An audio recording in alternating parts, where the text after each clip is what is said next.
ang pagbubukas natin ng Region 1 Medical Center Cancer Institute. Ito ay isang bagong pasilidad na tutugon sa isa sa pinakamatinding hamon ng ating panahon, ang cancer. Noong panahon ng aking ama, na itayo ang ilang specialty hospitals sa Metro Manila. Kabilang dyan yung Heart Center, yung National Kidney Transplant Institute, yung Philippine Lung Center, yung Children's Hospital. Ngunit hindi sapat na nasa kamay nilaan lang ang pag-aamutan. Kailangan natin ilapit ang serbisyo na ito. Alam naman natin kung gaano kahirap ang bumiyahe, lalo na kapag may karamdaman. Ang Cancer Institute na ito ay magkakaroon ng mga modernong kagamitan. Yung aming nakita is state of the art. Para akong nasa ospital sa Singapore. Ganong kabago yung mga modelo na ginamit na naidala rito from Germany at saka karamihan from Germany. No?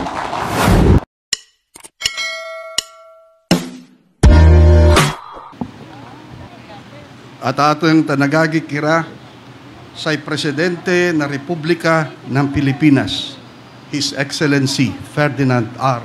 Marcos Jr.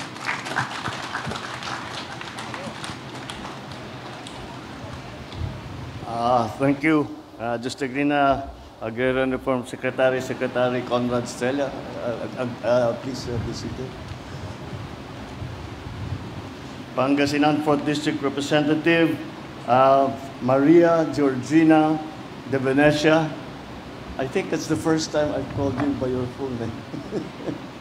Pangasinan Provincial Governor Ramon Guico, Dagupan City Mayor Belen Fernandez, Department of Health Undersecretary Achilles Gerard Bravo, and other DOH officials, Region 1 Medical Center Chief Dr. Joseph Roland Mejia, fellow workers in government, distinguished guests, ladies and gentlemen, magandang hapon po sa inyo lahat. 100 taong na ang lumipas, pero nananatili pa rin ang layunin ng Region 1 Medical Center o R1MC ang magsilbi, mag-aruga at tumugon sa pangangailangan ng ating mga kababayan. Mula noon hanggang ngayon, dito po tumatakbo ang mga taga-Dagupan at karatig probinsya para magpagamot. Isang siglo ng serbisyo, isang siglo ng pag-aaruga sa mga nangangailangan. Kaya naman, sa pagdiriwang natin sa ika-100 taon ng R1MC, isang malaking karangalan din para sa akin ang makasama kayo ngayong mahalagang okasyong ito, ang pagbubukas natin ng Region 1 Medical Center Cancer Institute. Ito ay isang bagong pasilidad na tutugon sa isa sa pinakamatinding hamon ng ating panahon, ang cancer. Noong panahon ng aking ama, na itayo ang ilang specialty hospitals sa Metro Manila.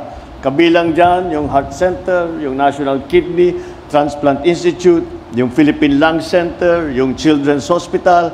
Ngunit hindi sapat na nasa kamay nilaan lang ang pag-aamutan. Kailangan natin ilapit ang serbisyo na ito. Alam naman natin kung gaano kahirap ang bumiyahe, lalo na kapag may karamdaman. Kaya malaking bagay ang pagkakaroon ng kumpletong serbisyo dito sa lalawigan.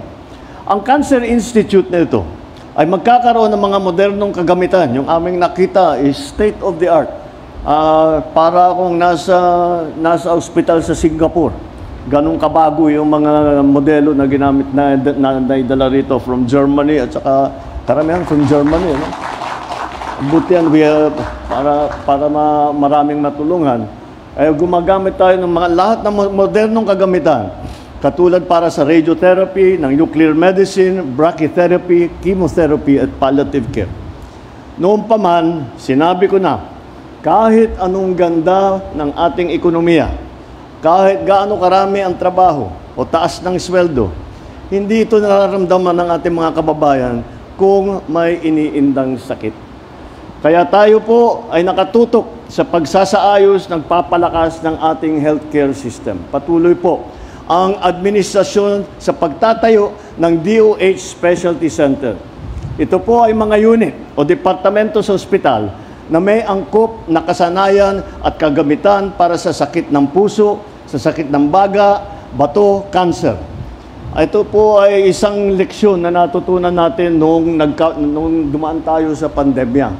Dahil ang talagang nakatulong sa mga kababayan, lalong-lalo na nung sa simula, nung wala pa natin, hindi pa natin masyadong naunawaan kung ano ba talaga yung COVID, ano ba yung gamot dyan, ano ba yung dapat gawin dyan.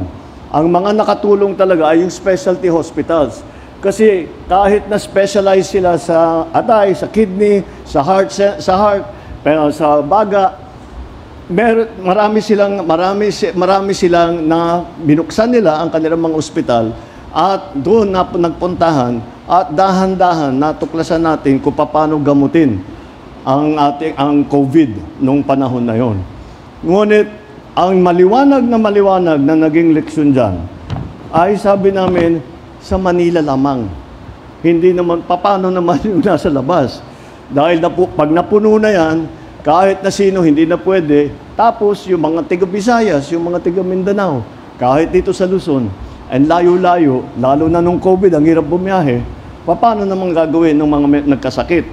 Kaya sabi namin, gawin natin, ikalat natin ang specialty centers, kagaya nitong cancer center na binubuksan natin ngayon.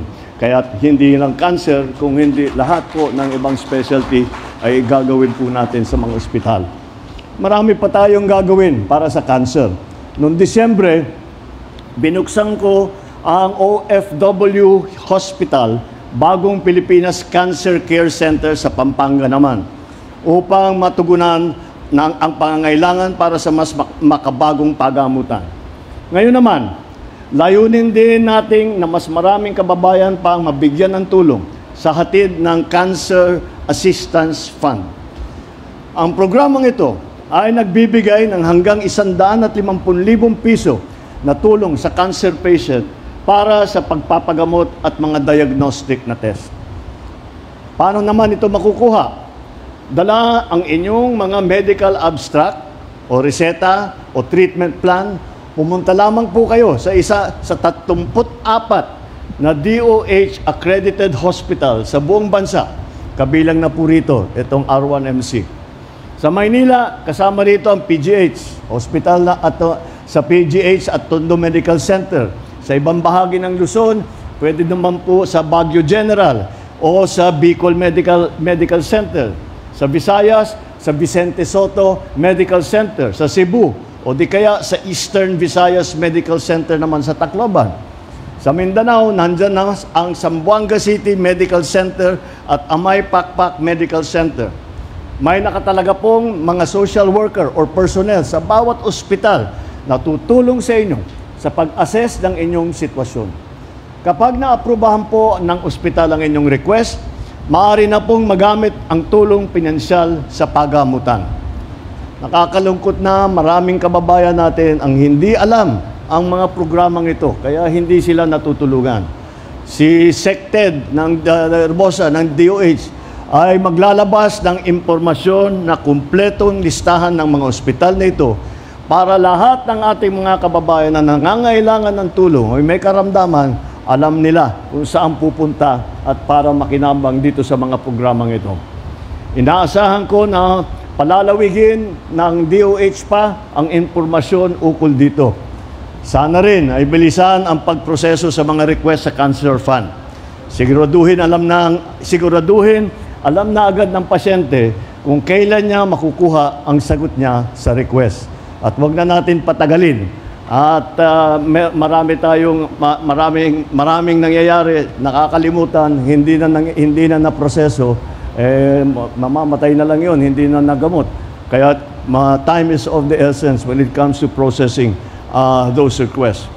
Bukod pa riyan, madagdagan pa sana ang mga ospital na maaaring matakbuhan ng ating kababayan para sa programang ito. Sa paglaban sa cancer, napakahalaga ang early detection at saka early treatment. Kasi mas malaki ang tsansa ng paggaling kung maaga itong madiskubre. Kaya dapat regular tayo magpa-check up at layunin natin gawing madali, maginhawa at mura para sa lahat ng Pilipino ang pagpapakonsulta. Kaya po natin tinatayo itong bagong urgent care and ambulatory center o ang tawag namin ay ang Bukas Center sa iba't ibang panig ng bansa. Sa ngayon, mayroon pong 3 bukas centers dito sa Region 1. Ang isa po ay nandito sa Dagupan. Dito pwede kayong magpatingin upang maagapan ang mas malalang sakit. May mga minor surgery, kaya nila mag-minor surgery. Adult and pedia immunization, yung pagbigay ng bakuna.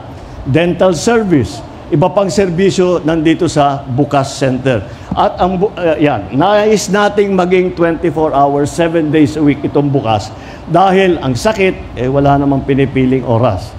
Nais din nating dumami pa ito para mas maraming mabigyan ng dekalidad ng serbisyong pangkalusugan. Imo-monitor ng DOH ang mga kagamitan sa Bukas Center para pagka nasira, ayusin agad. Dahil hindi pwedeng magantay ang taong bayan, lalong-lalo na ang pasyente. Isa pa, meron ding libreng bakuna para sa human papillomavirus or HPV ang DOH. Ito po ay para sa pag-prevention ng cervical cancer at iba pang cancer na dulot ng HPV. Kailangan lang pong malaman ng mga kababayan natin ang mga serbisyon to. Kaya inaatasan ko ang DOH, tutulungan po namin hanggat maaari na palaganapin ng impormasyon ukol dito. Atin din binibigyan suporta ang mga pananaliksik at pag-aaral ng makabagong teknolohiya panglaban sa kanser.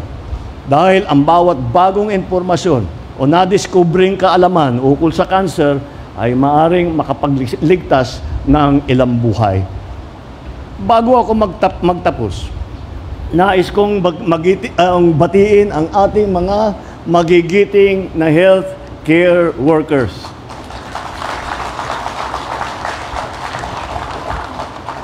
Hindi lang po, dahil po, siguro para sa akin, talagang naging naramdaman ko ito nung ako naman ay natamaan ng COVID, yung unang kong tama ng COVID na medyo kamantik na ako.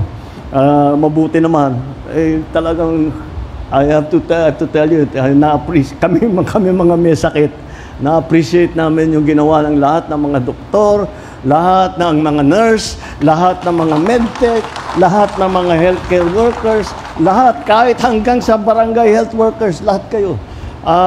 Malaking itinulong nyo sa amin at marami sa amin ang hindi nabuhay kundi sa ginawa ninyo. Kaya magpapasalamat kami, hindi lamang dahil sa COVID, dahil kayo na bumubuo ng Region 1 Medical Center, kayo ang nagbibigay buhay sa mga institusyong ganito. Kayo mga nagbibigay buhay sa mga wala ng pag-asa at nag-aantay na lang ng oras nila. Sa pagganap ninyo sa sinumpaang tungkulin ninyo, ipinapakita ninyo araw-araw ang pagiging tunay na bayani. Saludo po ako sa inyo. Tapang, galing at dedikasyon. At para sa bawat pasyente, mga magulang na nagdadasal, mga anak na umaasa na pagalingin si nanay o si tatay, hindi po kayo nag-iisa. Kaagapay ninyo kami sa laban na ito. Sama-sama tayong magpagaling at magtatagumpay. Maraming salamat at mabuhay ang Region 1 Medical Center Cancer Institute. Mabuhay ang bagong Pilipinas.